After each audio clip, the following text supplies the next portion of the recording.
Let me show you how you can respond to your viewers' comments on YouTube videos or any real comments on any sort of videos that you own. Head over to bookcheat.com and select the YouTube responder template.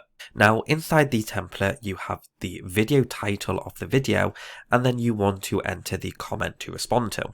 So we're going to just use this example video, which is how to start fishing, and we're going to paste the entire title into the title area.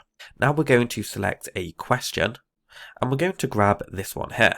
Now, none of these are really questions, but this can be used for questions and just general responses, but more personalized. So we're going to copy this and paste it into the response area, and then do generate. What it's done is it's understood what this text is, and it's basically creating a personalized response to the person, and then you can just copy it and paste it into your YouTube reply area.